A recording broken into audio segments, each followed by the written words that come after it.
Good afternoon everyone. Today we are going to learn the important organism in the spirochete family, that is Leptospira. Firstly, we'll see for the introduction of the leptospirosis, its signs and symptoms, how we can diagnose it, and our referral laboratories for the Leptospira. Leptospirosis is a widespread zoonotic disease which is caused by the pathogenic organism, that is Leptospira. Human to human transmission is very rare. Generally, it is transmitted by the infected urine of rodents. Case fatality may vary from 0.3 to 0.8%, and severe form of the leptospirosis, that is known as the Wales disease. It is also the waterborne and the milk-borne disease. Morphologically, like the other families of the spirochete, it is same as the spiral organism. But as the name suggests, Leptospira introgans. Introgans means that is a resembling to the interrogation mark. So its end is like hooked, like it resembles to the interrogation mark. They are tightly and regularly coiled in the size of 6 to 12 micrometer by 0.1 micrometer, and they can easily pass through the sterilized filter membrane. They have the single endoflagella, which gives its highly motility in the form of spinning and translation movements. They can be seen by the dark ground microscopy and the phase contrast microscopy. They are very thin and the delicate organisms, so you can make them thickened by the silver impregnation method, and you do the staining and see in the microscope, light microscope. You can see them in the immunofluorescent microscope also. Classification of the Leptospira. Leptospira is divided into the two groups, that is Leptospira introgans and the Leptospira biflexa. Introgans is pathogenic to the humans, and that causes mainly the leptospirosis, that is Wales disease.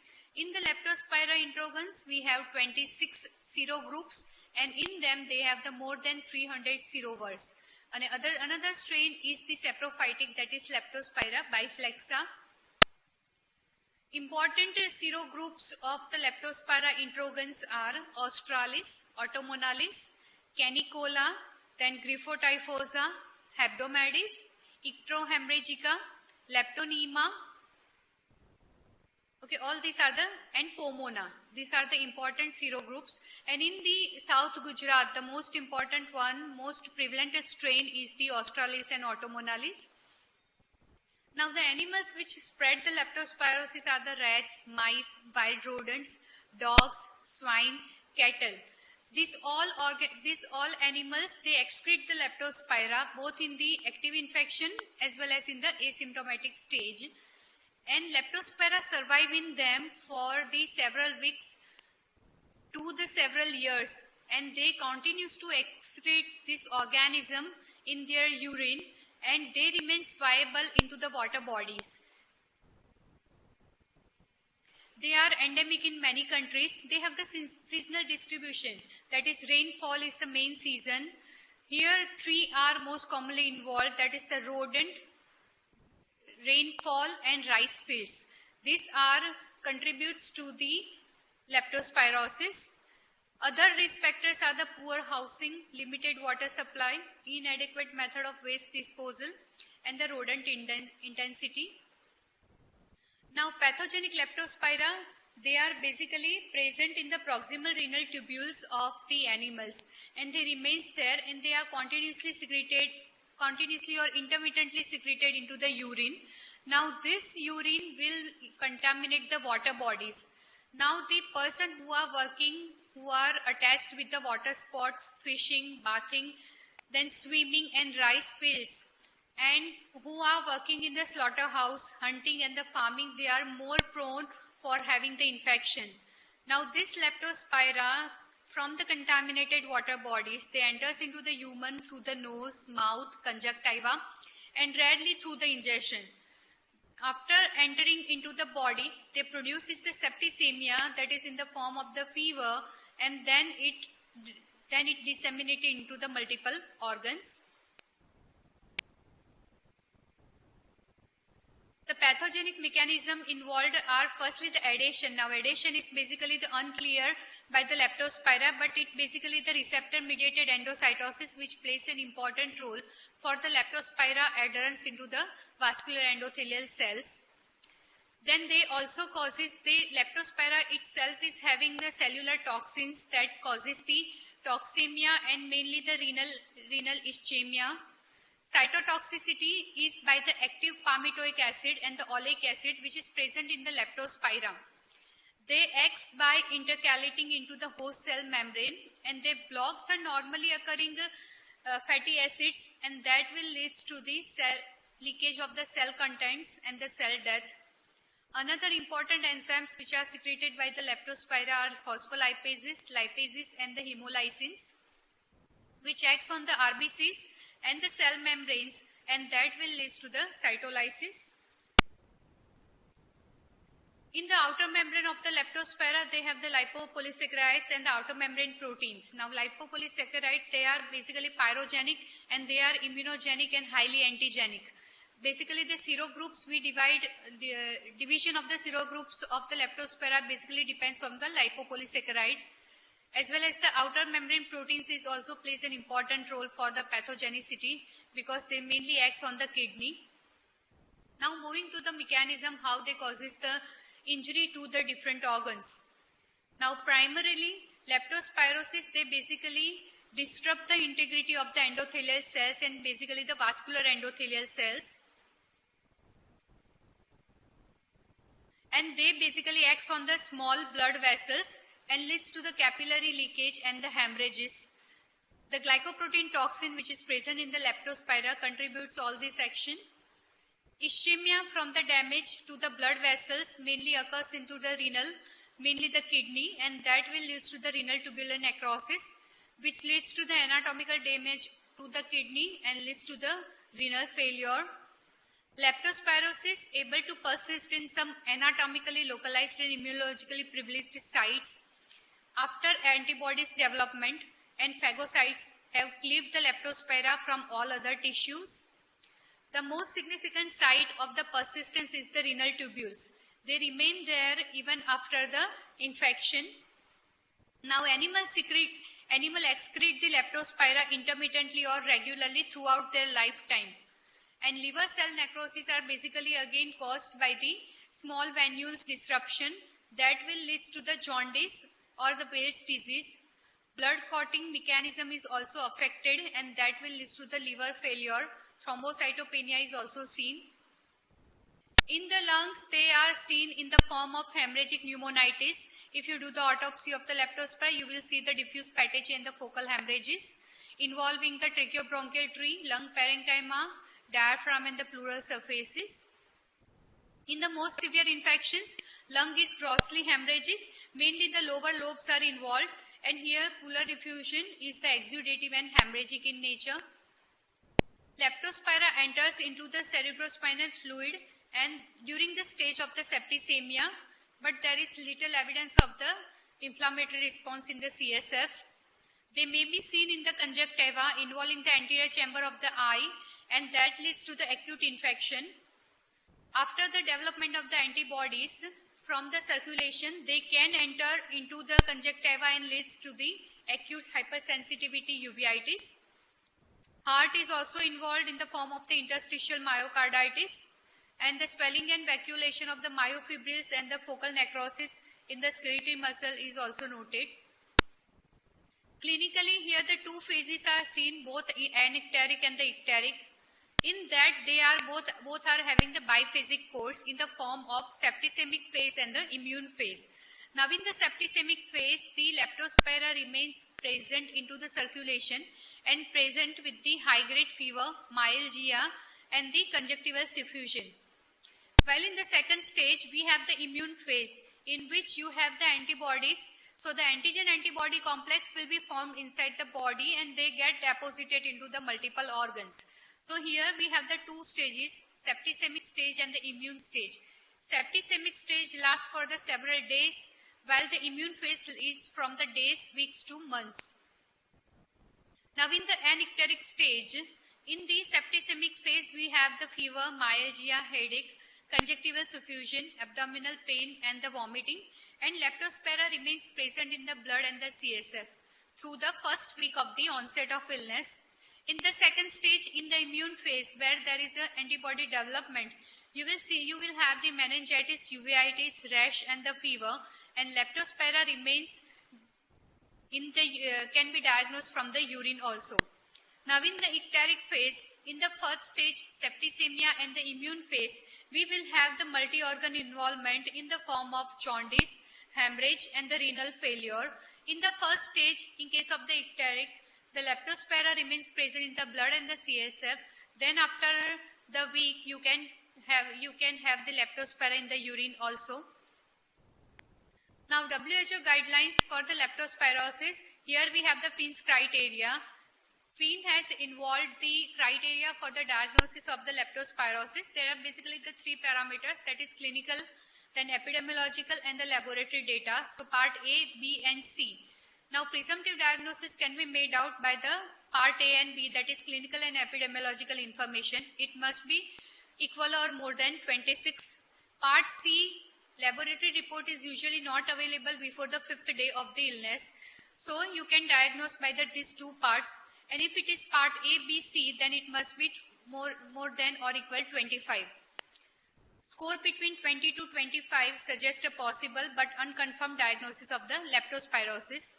Now Shivakumar et al. From the Chennai suggested the modification of the Finn's criteria, and now we have the modified Finn's criteria for the diagnosis of leptospirosis. In that they have involved some local factors in the epidemiological as well as in the clinical as well as in the laboratory information. So it is modified in the part B and the part C. So part A remains same. In the clinical data, we have the scoring for the different clinical information, that is headache, fever more than 39 degrees centigrade, conjunctival suffusion, that is bilateral, meningism, muscle pain, especially the calf muscle pain, conjunctival suffusion plus meningism plus calf muscle pain, then jaundice, and albuminuria or the nitrogen retention. So that is the clinical information. Then part B, that is epidemiological factors, that is rainfall, then contact with the contaminated environment and the animal contact. Then part C, that is bacteriological and the lab findings. In that we have the isolation of the leptospira in the culture as well as the serological reactions are positive. Now in that we have the ELISA, standard agglutination test, then we have the microscopic agglutination test. So ELISA, that is IgM positive, then standard agglutination test, that is positive, then MET, that is microscopic agglutination test in the single high titer, and the microscopic agglutination test in the paired sera. So all these three parameters we have to see for the laboratory diagnosis. For the differential diagnosis of the leptospira, it's influenza, dengue hemorrhagic fever, yellow fever and other viral hemorrhagic fever, malaria, pyelonephritis, aseptic meningitis, viral hepatitis, and typhoid and other enteric fever. Complications are seen in the leptospirosis are the renal failure, hemorrhagic pneumonitis, acute hepatic failure, acute cardiovascular failure, hemorrhage, meningitis, and pneumonia. Mortality of the severe leptospirosis varies from the 3.5 to 40%, and in them, cause of death most commonly is the renal failure, hemorrhagic pneumonitis, cardiopulmonary failure, widespread hemorrhage in the different organs, and liver failure, which is rare. Now, we can diagnose the leptospirosis by doing its isolation or by the indirect evidences by demonstration of the antibodies. So, the direct evidence is the demonstration of leptospira and its products, that is by the microscopy, through the staining and through the molecular methods. Now, in the microscopy, we have the dark field microscopy and phase contrast microscopy. In the staining, we have the silver impregnation staining, Giemsa stain, immunofluorescence stain, and immunoperoxidase stain. For the molecular diagnosis of leptospirosis, we have the DNA hybridization, polymerase chain reaction, Perfuse gel electrophoresis, and the ribotyping. Second one, we can isolate the leptospira from the blood, urine, CSF, and other body fluids and the tissues. And third one, that is animal inoculations, mainly the hamsters and the young guinea pigs. Peritoneal fluid is used for the examining the leptospira. Then another one, that is detection of the antibodies to the Leptospira by the genus specific test and the serogroup specific test. Now in the genus specific test, we have the microscopic agglutination test, then we have the indirect fluorescent antibody test, counter immunoelectrophoresis, and complement fixation test. Newer techniques are most commonly used, that is the ELISA, IgM and IgG, microcapsule agglutination test, rapid test, that is leptodipstick, leptolateral flow, and leptotridot. Serogroup or serover specific test are the microscopic agglutination test and the serover specific ELISA. Routine investigation profile that we do for the Leptospira, here the ESR will be raised, WBC count will be normal to high, moderately elevated. Liver function tests are altered, then renal function tests are also impaired. Urine analysis shows the proteinuria, pyuria, microscopic hematuria, and hyaline and granular cast. In the lumbar puncture, the CSF will show the lymphocytes and the polymorphs with the elevated CSF pressure, and peripheral blood smear will show the thrombocytopenia and peripheral leukocytosis shift to the left. Now moving to the sample collection for the leptospirosis. Now what clinical sample should be collected for examination? Now this will depend on the different phases of the infection. Usually what happens, the Leptospira remains in the blood for the first week of the onset of the illness. So you have to collect a blood sample at that time on the first week of the illness. Then it is isolated from the urine and the cerebrospinal fluid. Antibodies remains detectable after the 7 to 10 days of the onset of the illness. Blood should be collected with the heparin for the isolation, so that will prevent the clotting, and it should be collected before antibiotic administration in the first 10 days. Blood culture more than 10 days after disease onset is not worth, because Leptospira will disappear from the blood and antibody will start appearing. Samples for the culture should be stored and transmitted at the room temperature. Now clotted blood or the serum, here for the serology, preferably it should be collected twice. So the paired sample must be collected for the serology, because single sample high rise titer you can't give as a positive. Here the paired sera must be there for the seeing the raising titer of the antibodies. And negative serological test in the second week in the early phase of the disease, that does not exclude the leptospirosis. Now in the urine, the Leptospira dies very quickly. The use of the urine for the culture is only value when you have collected clean catched urine, and it must be transported as early as possible at the neutral pH, or you can add the phosphate buffer saline for the transportation of the urine in case of the Leptospira. Now all these samples you can do the microscopy by the dark ground microscope. Here the leptospirosis will be seen as a bright illuminating object and background will be black, and that can be seen in the first week of the illness. You can do the staining of all these samples. Staining can be done by the silver impregnation method. Now here the Leptospira in the smears of the tissues or the fluid can be stained by the silver impregnation method. And here Warthin-Sterry methods of the staining is used. Fontana stain is used for the samples, and Levarditi stain is used for the tissues. And modified Steiner's technique is also used for the samples. This stain is based on the chemically reducing surface properties of Leptospira and spirochetes. Well-stained preparation can see the black spirochetes against the yellow background. And this method has the limitation that it detects the small number of the organism in the tissue section, and sometimes maybe the artifacts are present and they are mistaken as the Leptospira. So they will be seen like, Leptospira will be seen like the spiral organism with the hooked ends, which is giving you the question mark or the interrogation mark appearance. Moving to the isolation of the Leptospira, Now here for the isolation of the Leptospira, the sample to be collected must be free from the antibiotics. So you have to collect the sample before administration of antibiotics. Early in the course of the illness during leptospiromic phase, inoculum of the preference is the blood, and the blood must be heparinized, and later you can use the urine after the 10 days. Isolation of the Leptospira remains the gold standard method for the diagnosis because serology is usually the serogroup specific, and many times you don't have the availability of such test. So at that time the isolation of the Leptospira plays an important role, and it is very essential for the epidemiological purpose for the selection of relevant leptospiras for the use in the diagnostic test as well as for the vaccine preparation and for the assessment of the antibiotic sensitivity. Now, media used for the leptospirosis are liquid, semi-solid and the solid. Liquid media used are the serum enriched. They are the Korthoff's medium, Stewart's medium and Warwood's medium.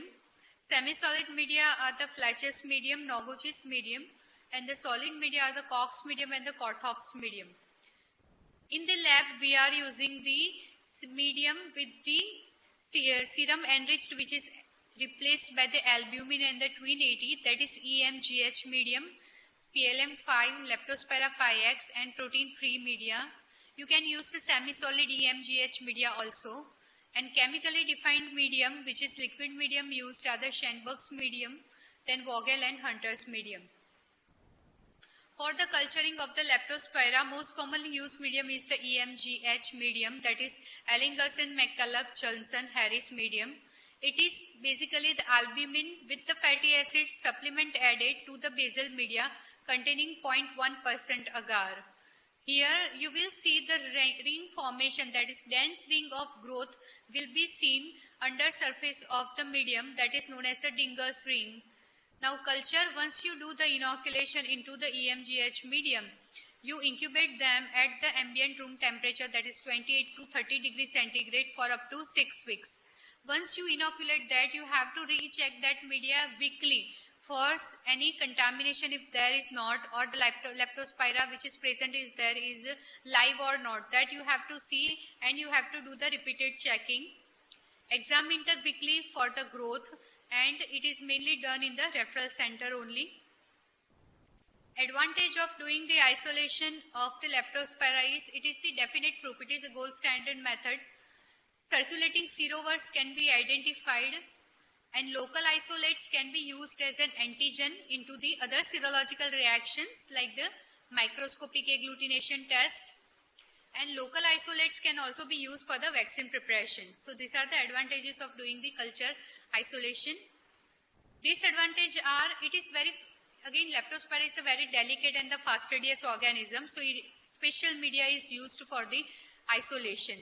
Now Leptospira also grows very slowly, and isolation of the Leptospira from the clinical samples, it requires several days to weeks. So you have to maintain that media. The technique is laborious, time consuming, and is not possible into the small laboratories. Then contamination of the culture media by other organisms or by saprophytic Leptospira is more common in the routine practice, and you have to keep checking your media. The successful isolation rate is very less due to prior use of antibiotics. Imperfectly cleaned glassware or the wrong incubation temperature and the pH. All these parameters plays an important role for the media preparation. The glassware should be thoroughly cleaned with the dextran solution. You have to do the autoclave of that glassware also. You have to keep on checking for the incubating temperature. You can put them into the closed room also, but you have to maintain the temperature and its pH also. Indirect evidence, that is by the demonstration of the antigen or the antibodies, and here we are detecting the antibodies of the Leptospira. That is by the genus specific test, that is macroscopic agglutination test, indirect fluorescent antibody test, counter immunofluorescence and the complement fixation test. But most commonly used are the ELISA, then microscopic capsule agglutination test and the rapid test. Serogroup and serover specific tests used are the MET and the serover specific ELISA. Moving to the ELISA, That is, here we have the antigen coated, Leptospira antigen coated wells. In that we add the patient serum, in which we have the Leptospira antibodies. So then we add the conjugate and the substrate, and you will have the antigen antibody complex, and you will read the result, and it will give you the positive result or the negative result. Positive result will, in the positive response in the diagnostic evaluation of the leptospirosis is little earlier in case of the ELISA rather than the MET, and it is more easy to perform than the MET. And ELISA to be done must be after a week of the onset of the illness. Potential advantage of doing the ELISA is that it helps in the differentiating between the current infection and the past infection, as we have the mostly the IgM antibody detection, so that you can detect. Other advantage that it is sensitivity and specificity of the ELISA is very good, and it is particularly of value as a serological screening test in comparison to the MET. And ELISA test can be done for the epidemiological studies to determine the seroprevalence of the leptospirosis. Disadvantage is that here the antigen we are using for the ELISA, that is PATOG1 strain, that is saprophytic strain. So you don't have the serogroup specific strain, so you can't identify that particular serogroup which is present there. That is the disadvantage of the ELISA. Then that is the again serogroup specific test, that is the advantage of the MET test. So here you can identify the which serogroup is present in that patient's serum. That can be diagnosed by the MET, that is microscopic agglutination test.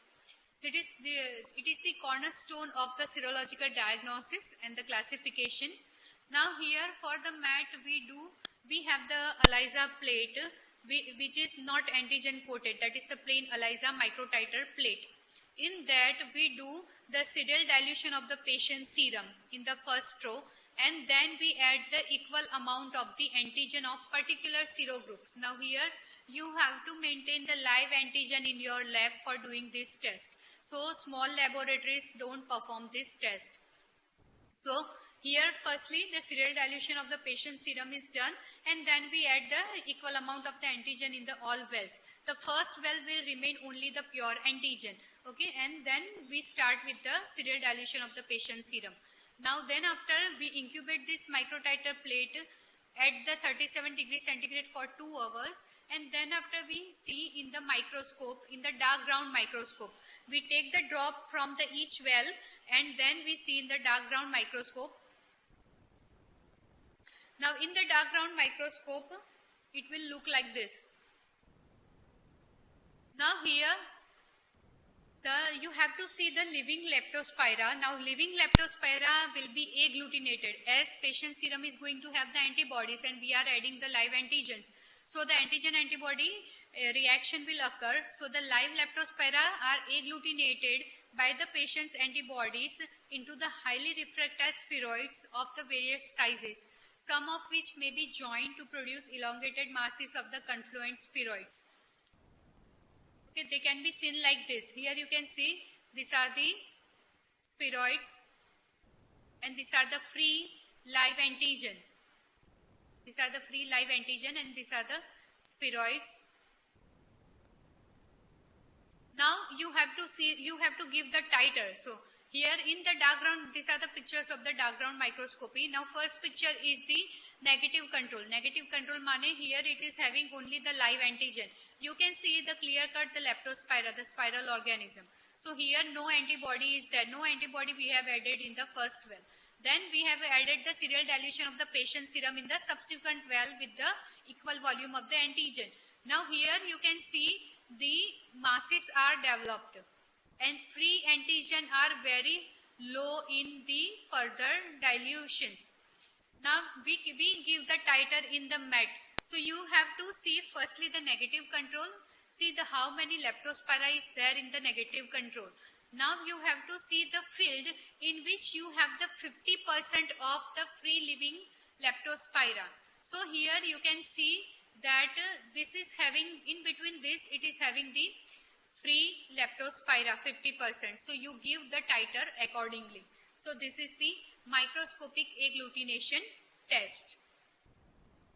Advantages of the microscopic agglutination test is it is the serover or the serogroup specific test. Though the cross reactivity happens over here, but you will have the clue regarding the circulating serover in that particular patient or that particular origin. It has this excellent sensitivity and the specificity. Once infected, the person remains MET positive for the several years. So the test is useful for the epidemiological purpose also. Disadvantage is there that you have to maintain all these 14 to 20 or 25 strains in your lab, which is very difficult because many times the chances of contamination and the death of the Leptospira occurs. Procedure is quite complex and time consuming. Reading result requires the experienced personnel.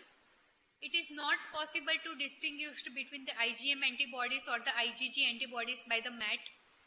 Finding of the agglutinating antibodies in the single serum does not give you the clue or prove the current leptospirosis. So here you must have the second sample.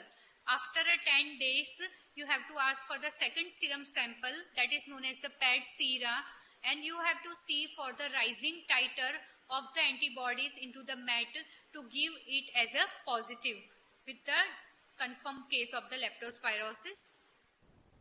Calibration of the significant titer is very essential for the single serum sample, and here in case of the early onset of the infection, you do the MET, there are the chances of the result of false negative. Molecular diagnosis, basically we do the PCR, we detect the PCR antigen. It is very helpful. PCR of the blood is helpful in the first 10 days, and the PCR from the urine you can do after the 10 to 14 days of the infection from the urine, and the MET is helpful after the 10 days of the onset of the illness. Now for the diagnosis of the leptospirosis, first one we do the isolation of the organism. Now from the blood you can do the isolation in the first 10 days, and that is by the dark field microscopy. You can do the staining as well as you can do the culture into the EMGH medium from the blood. After 10 days you do the urine, you do the collection of the urine and you do the dark field examination, you do the staining as well as you perform the culture from that before giving antibiotics. Serology can be performed after 10 days. Here you have to ask for the PET sera and you have to see for the rising titer or the fourfold rise in the titer. Microscopic, you can see the live organism, that is by the MET, and macroscopic, that is using the killed antigen, that is the slide agglutination test. ELISA and the slide agglutination test, here you have the measurement of the antibodies. Single sample is adequate, and here it is very helpful. ELISA is very helpful in the early diagnosis. It remains positive after the 4 days of the infection. Then we have the rapid test, that is dipstick method, that detects the IgM antibodies. Then in the early phase of the infection, first 10 days we have the PCR from the blood, and then after 10 days you can do the PCR from the urine. Specific serover is detected by the microscopic agglutination test, that is the MET, and by the culture isolation. Now here we have in India, we have the referral laboratories that is situated in the at the Port Blair, that is Regional Medical Research Center from ICMR. That is the referral laboratory of the India. Then we have the NCDC, that is in the Delhi. Then National Institute of Epidemiology, that is in the Chennai. Microbiology Department, Government Medical College Surat is the referral laboratory for the Gujarat. Now for the treatment of the leptospirosis, in the mild leptospirosis, we give the oral doxycycline, that is 100 mg twice a day for the 7 days. Alternative is amoxicillin. In the severe leptospirosis, we give the penicillin, and in case of penicillin allergy, we give the ceftriaxone and cefotaxime. For the prevention, we do have the vaccine, that is whole cell vaccine. It's monovalent or polyvalent. Subcutaneously, 2 doses are given at the interval of the 15 days, and the third dose is given after 6 months. Biannual revaccination is required, and efficacy rate range from the 60 to 100%. Prevention is better than the cure, and that is for the chemoprophylaxis is given into the villages who are dealing with the farming activity. Doxycycline is given, general sanitation approaches, proper waste disposal, rodent control measures are done.